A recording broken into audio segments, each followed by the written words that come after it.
சொல்கிறேன். அன்புள்ளவங்க சகோதரர்களே, இந்த நிகழ்விலே முதலாவது நிகழ்வு என்று சொன்னால் எல்லாரும் அவதானமாக இருங்கள்.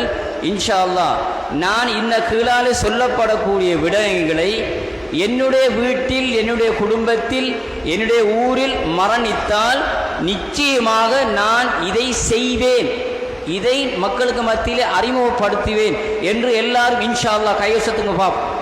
இன்ஷா அல்லாஹ் இந்த பின்வரக்கூடிய நிகழ்வை என்ற குடும்பத்தில், என்ற வீட்டில் நான் செய்வேன். ரைட், இன்ஷா அல்லாஹ். இதில் முதலாவது என்னவென்று சொன்னால், ஒரு மனிதர் செய்தி உறுதியானால் அதற்கு பெயர் என்ன? மையத், ஜனாதா. அதற்கு நாங்கள் என்ன சொல்லுவோம்? இன்னா லில்லாஹி வ இன்னா இலைஹி ராஜிஊன். இந்த ரூஹ், இந்த ஆத்மா எங்கிருந்தது? அல்லாஹ்விடத்தில், மீண்டும் அல்லாஹ்விடத்தில் போயிட்டு எல்லாரும் சொல்லுவோம். இதை சொல்லிவிட்டு மரணித்த அந்த ஜனாசாவுக்கு அந்த ஆண் மரணித்தால் அல்லது பெண் மரணித்தால் அந்த ஜனாசாவுடைய ஒரு மானை எடுத்துக்கொள்ளும். மனைவி, பிள்ளைகள், நண்பர்கள், சகோதரர்கள் செய்ய வேண்டிய கருமங்கள் என்ன? இதை உதாசீனம் பண்ணி போகாதீர்கள். இது மிக முக்கியமான ஒரு பாடம். இது காசு கொடுத்து நீங்கள் படிக்க மாட்டீர்கள். இந்த சங்கம் இறங்கி இதை கொண்டு வந்திருக்கிறது. இந்த துவா பேப்பர் உங்களோட கையில் இருக்கக்கூடிய பேப்பர் இன்று காலையில் 8 மணியிலிருந்து 5 மணி வரைக்கும் நான் தொகுத்து கொண்டிருந்தேன். அதுக்கு பிறகுதான் பிரிண்டுக்கு அனுப்பியிருந்தேன். கிட்டத்தட்ட 7 மணித்தியாலம் மெனக்கட்டு அதுக்கு பிறகுதான் இந்த கையில், உங்களுடைய கையில் பேப்பர் வந்திருக்கிறது. இந்த நிகழ்வையும் நான் இதில் சொல்லுவேன் இன்ஷா அல்லாஹ். இப்போ ஒருவர் மௌத்தாகிவிட்டால், ஒருவர் மரணித்து விட்டால் அந்த ஜனாசா மௌத்தான உடனே திடீர் மௌத்தாயிரும், நோயிட்டு மௌத்தாகிவிடும். நல்ல அவதானமாக கேளுங்கள். மௌத்தான உடனே இந்த கண்கள் அரைவாசி பொத்தப்பட்டதாக இருக்கும். இன்னும் இந்த கண் முக்காவாசி பொத்தப்படாமலும் இருக்கும், காவாசி பொத்தப்பட்டதாக இருக்கும். அப்ப இந்த நண்பர்கள், சகோதரர்கள், மனைவி, பிள்ளைகள் என்ன செய்வது? அந்த நேரத்தில் சகோதரர்களே, திடீர் மவுத். அல்லாஹ் குர்ஆன்ல சொல்லுகிறான், அல்லதி ஹலக்கல் மௌத்த வல் ஹயாத்த லியப்லுவக்கும் ஐயுக்கும் அஹ்ஸனு அமலா வஹுவல் அஸீஸுல் கஃபூர். அல்லாஹ் இந்த உலகத்திலே படைத்த எல்லா உயிரினங்களுக்கும் மவுத்து ஹயாத் என்ற வாழ்க்கையை வைத்திருக்கிறோம். மவுத்தும் ஹயாத், நாங்கள் வாழுகிறோம், திடீர் மவுத்தாயிடுவோம். திடீர் மவுத்தான உடனே முதல் குடும்பம், நண்பன் செய்ய வேண்டிய விடயத்தை பாருங்கள். இதில் முதலாவது, இந்த கண் பொத்துப்படாமல் இருந்தால் சூடு கிட்டத்தட்ட 2 மணித்தியாலத்துக்கு இந்த உடம்பில் சூடு இருக்கும், உயிருள்ள சூடு இருக்கு. அதுக்கு பிறகுதான் திமித்து போகும். அந்த சூடு ஆறுவதற்கு முன்னால நண்பர்கள், சகோதரர்கள் இலகுவான முறையில் ஒன்றும் சொல்லுவதல்ல, ஒரு வார்த்தை, ஒரு துவாவும் ஓதுவதல்ல, இந்த விரலால் மிக இலகுவான முறையில் இந்த நெமையை மூடிக்கொள்ளும். இந்த நெமையை அழகாக மூடிக்கொள்ளும். சூடு இருப்பதற்கு முன்னால், சூடு இருக்கும் போதெல்லாம் எதுவும் செய்து கொள்ளலாம். இதை இந்த கண் நெமையை அப்படியே மூடிக்கொள்ளுவதற்கு நாங்கள் முயற்சிக்க வேண்டும். இது முதலாவது விடயம். இரண்டாவது விடயம், கை கால்கள் மடங்கியதாக இருக்கும் அல்லது வளைந்ததாக இருக்கும். அவர் உலகத்திலே பிறந்து வாழ்ந்த காலத்தில் அப்படி இருக்குமாக இருந்தால் உடனடியாக அவசரப்படாமல் மிக இலகுவாக, மையத்துக்கு நோவினை இல்லாமல் அந்த கைகளை, கால்கள் வளைந்ததை, முடங்கியதை வேண்ட அளவுக்கு நிமித்துவதற்கு முயற்சிக்க வேண்டும். இது இரண்டாவது விடயம். மூன்றாவது விடயம், கால், இந்த இரண்டு காலையும் மௌத்தான உடனே நாங்கள் என்ன செய்வோம்? மௌத்தாகிவிட்டது என்று மையத்தை வைப்போம். இந்த கால் ரெண்டும் விரியும். இந்த 2 கால்களும் நம்ம மனிதன் என்ற வர்க்கத்தில் கால் விரியும். அந்த கால் விரியாமலுக்கு 2 பெருவிரலையும் அழகான முறையில் லேசான ஒரு சீலையினால் இதை 2 விரலையும் சேர்த்து இலகுவாக கட்டிக்கொள்வோம். இது மூன்றாவது. இந்த கால் இப்படி அகண்டி விடாமல், பிரிந்து விடாமலுக்கு இதே மாதிரி இருப்பதற்கு அந்த சீலையை கட்டிக்கொள்வோம். இது மூன்றாவது விடயம். நாலாவது விடயம், வாய் திறந்திருந்தால், வாய் ஹாண்ட நிலைமையில் ரோகு செய்யலாம். எங்களுடைய உடம்புல 360 பூட்டுக்கள் இருக்கு.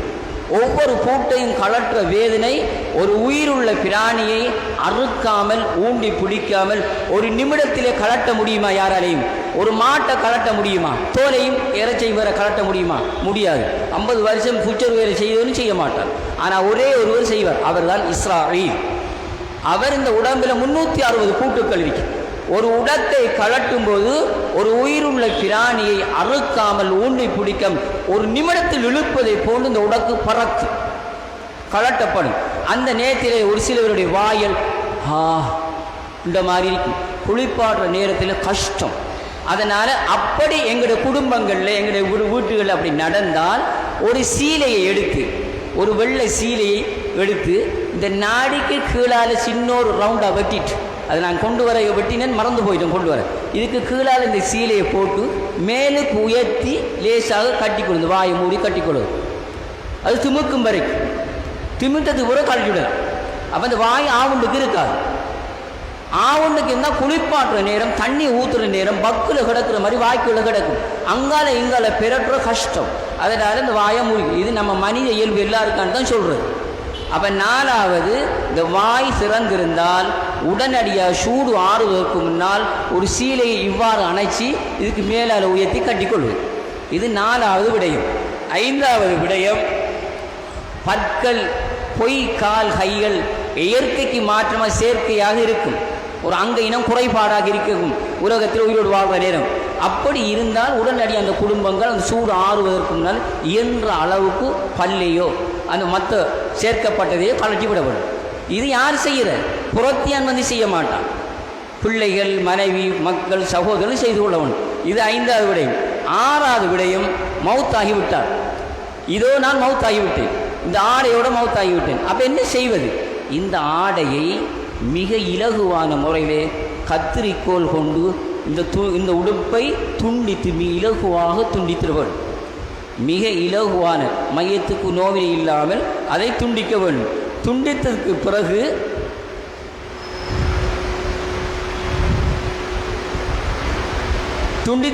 இந்த கலை உடையை துண்டித்து எடுப்பதற்கு முன்னால் ஒரு அடி கழுவுவதற்கு முன்னால் ஒரு சீலையை போட்டுக்கொள்வது.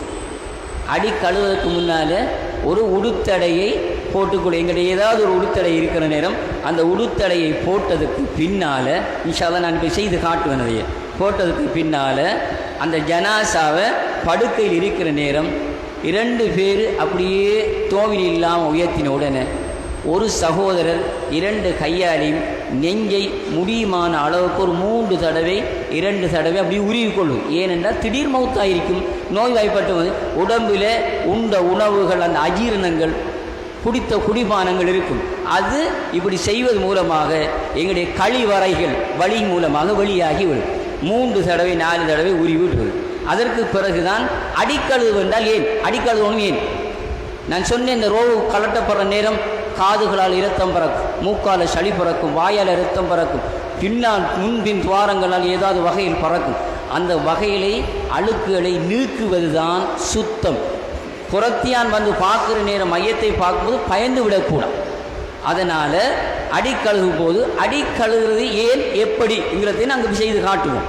அடிக்கழுவும் போது 2 பேர்கள் உரிவு முடிந்ததுக்கு பிறகு 2 காலை உயர்த்துகிற நேரம் இந்த கையிலே சீலையோ அல்லது கை கவரையோ போட்டு சுத்த அடி முன்பின் துவாரத்தை கழுவிக்கொள்வது. கழுவினத்துக்கு பிறகு அந்த மையத்தை இடவள வசதியாக இருக்குமா இருந்தால் அந்த வீடு கிபிலாவை முன்னோக்கி 2 காலையும் முன்னோக்கி தலையை மறுபக்கமாக்கி இதோ மீதமாக கால் 2ஐயும் முன்னாக்கி தலையை கட்டிலேயோ அல்லது ஒரு பாங்கிலே வைக்கும் போது ஒரு 2 இன்ச்சு 3 இன்ச்சு தலையை உயர்த்தி வைத்திருவோம் தலையை. ஏனென்றால் இந்த அடியான் உலகில் வாழும்போது கிபிலாவை முன்னோக்கி தொழுதிருப்பாங்க. மரணித்த அந்த மையத்தும் கடைசி நேரத்தில் கிபிலாவை பார்த்த இருந்த நிலைமையிலே மரணிக்க வேண்டும், ஆக வேண்டும். இதுதான் ரசூலுல்லாஹி ஸல்லல்லாஹு அலைஹி நியதி. அதனால் ஒரு 3 இன்ச்சு அந்த மையத்தை தலையை உயர்த்தி வைத்துக் கொள்வது. இந்த 7 விடயங்களும் எங்களுடைய குடும்பங்களில், எங்களோட வீடுகளில் மௌத்து எல்லாருக்கும் இருக்கு. ஆகிற நேரம் நீங்கள் செய்யும். இதுதான் அடிக்கழுகிற, இதுதான் மையத்துக்கு நாங்கள் செய்வோம். இந்த இன்ஷா அல்லாஹ் சுருக்கமாக நாங்கள் செய்து காட்டுவோம். அதற்கு பின்னால் ஒன்று, இந்த மையத்து 2வது கட்டம் திடீரென மௌத்தாகிவிட்டால் நாங்கள் எல்லாரும் என்ன செய்வோம்? அந்த மையத்தை பார்க்குறது ஆச்சரியமான மையத்துக்கு ஓடுவோம். எல்லா மையத்தையும் போக்குறது போய் பார்க்குறது சுன்னத்து, மிக சிறப்பான சுன்னத். ஒரு மையத்தை பார்த்த உடனே அல்லாஹ் மக்ஃபிர் லஹு வர்ஹம்ஹு, நான் அந்த நோட்ஸில் இருக்கு பாருங்கள் எல்லாரும், அல்லாஹ் மக்ஃபிர் லஹு வர்ஹம்ஹு எல்லா வீடுகளையும் கட்டிலில் ஒட்டப்பட்டிருக்கு. அது மிக சுருக்கமாக என்ன அதில் கருத்து? யா அல்லாஹ் பாவத்தை மன்னித்திரு ரஹமதி செய். அந்த துவாவுடைய கருத்தை பாருங்கள், எப்படி இருக்கின்ற பாருங்கள். அல்லாஹ் மஃபிர் அபி சலாமா, அபு சலாமா என்ற நபித்தோழர் மௌத்தாகிட்டார். சஹாபாக்கள் ஓடி அந்த ரசூலுல்லாஹி ஸல்லல்லாஹு அலைஹி வஸல்லம் சொல்கிறார்கள், அல்லாஹ்வுடைய அன்பு தூதரே அபி சலாமா மரணித்து விட்டார்னு சொன்னார்கள். செய்தியை கேட்ட உடனே அல்லாஹ்வுடைய தூதர் ஸல்லல்லாஹு அலைஹி வஸல்லம் இன்னா லில்லாஹி வ இன்னா இலைஹி ராஜிஊன் சொல்லிவிட்டு இருந்த சஹாபாக்களை அழைத்து கொண்டு அபூ சலாமாவுடைய வீட்டுக்கு போனோடனே ஜனாசா இருக்கிறது. அந்த ஜனாசாவை பார்த்து இப்படி துவா ஓதினார்கள். இது புகாரி முஸ்லிமிலேருந்து ஹதீஸ் பதிவு செய்யப்பட்டிருக்கு. அல்லாஹும்ம ஃபில் அபி சலாமா வர்ஃப தரஜத்து ஃபில் மஹ்தியீன் வஹ்லுஹு ஃபீ அக்பி பில் காஃபிரீன் வப்ஸலு ஃபீ கப்ரிஹி வனஃபிர் லஹு ஃபீஹி வக்ஃபிர் லனா வலஹு யா ரப்பல் ஆலமீன். இந்த துவாவுடைய கருத்தை பாருங்க. நீங்கள் எல்லாம் மையத்தை பார்த்த உடனே சொல்றது மன்னிச்சிரு ரஹமதி செய், இவ்வளவுதான். இந்த கருத்தை பாருங்க. யா அல்லாஹ் இந்த மையத்தின் பிழையை மன்னிப்பாயாக. மையத்தை பார்த்த உடனே சொல்ற வார்த்தை யா அல்லாஹ் இந்த மையத்தின் பிழையை மன்னிப்பாயாக. யா அல்லாஹ் இந்த மையத்தை நேர்வழி பெற்றவர்களின் அவரின் அந்தஸ்தை உயர்த்துவாயாக. இந்த மையத்தை நேர்வழி பெற்றவர்களின் அந்தஸ்தில் உயர்த்துவாயாக. அவரின் வாரிசுகளுக்கு நீயே சிறந்த பிரதிநிதியாக இருப்பா. அப்படின்னா உங்களுக்கு என்ன வழங்கும்? ஒரு சில வீடுகளில் என் வாப்பா இந்த குழந்தைகளை வச்சு கொண்டு பெய்த்தாரே என்ன பார்க்கலையே, மக்கள் சொல்லுவாங்க என்னுடைய சிறப்பை பார்க்கலையே, எங்கள் வாப்பா பெய்த்தாரே எங்கள் உம்மா போய்த்தாரேன்னு அழுகுவாங்க. அந்த அழுகைக்கு சகோதரர்களே அல்லாஹ்வுடைய தூதர் சொன்னார்கள், வஅக்லஃபு ஃபீ அக்பிஹி பில் காஃபிரீன். யா அல்லாஹ் இந்த வீட்டுக்கு இந்த குடும்பத்துக்கு நீயே வாப்பாவாக உம்மாவாக குடும்பமாக பிரதிநிதியாக இருந்து இவருடைய இறுதி வரைக்கும் இவர்களுக்கு நீ பரக்கத்து செய்வாயாக.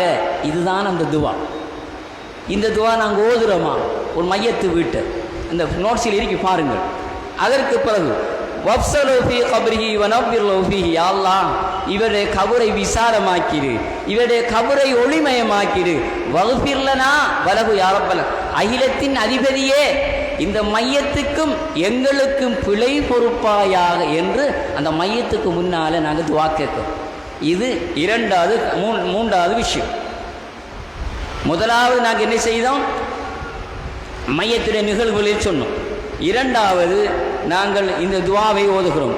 மூன்றாவது விடயென்றால் இந்த மையத்துக்கு நாங்கள் ஒரு மனிதர் மௌத்தாகிவிட்டால் இதை கண்டிப்பாக கட்டாயம் நீங்கள் ஆண்கள் செய்தே தீரவணி செய்ய வேண்டும். இல்லை என்றால் இது உங்களுக்கு தண்டனை ஆகும். ஏனென்று சொன்னால் ஒரு ஜனாசா மௌத்தாகிவிட்டதென்றால், ஒரு ஆண் மையத்து மௌத்தாகிவிட்டதென்றால் அந்த வீட்டிலே அந்த மையத்தை வைக்க வேண்டும். அந்த மையத்துக்கு சூழாக பெண்கள் இருக்கக்கூடும். மஹ்ரமியத்தான ஆண்கள் வருவார்கள், அஜ்னபியத்தான ஆண்கள் வருவார்கள், இப்படி வருவார்கள். அஜ்னபியத்தான பெண்கள் வருவார்கள் மையத்தை பார்க்க. அப்போ அந்த நேரம் அந்த வீட்டில் மையத்து தனிமையாக இருக்க வேண்டும்.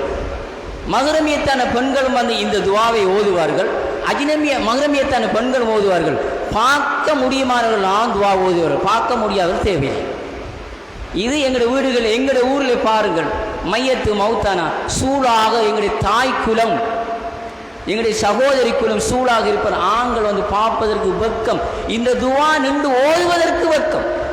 அப்போ இந்த பாவத்துக்கு உடந்தையாக இருக்கிறாரு நாங்கள் எங்களுடைய தாய் குலங்கள். அப்போ நீங்கள் இன்ஷா அல்லாஹ் இனிமேல் எங்களுடைய வீடுகளில் ஆண் மௌத்தானாலும் பெண் மௌத்தானும் தனிமையாக ரூமில் வையுங்கள். அந்த துவாவை அஹ்ரமியத்தானவர் வந்து அழகாக பார்த்து ஓதிவிட்டு போனால் 40 பேர் ஒருவருடைய துவாவை அல்லாஹ் கபூல் செய்வான்.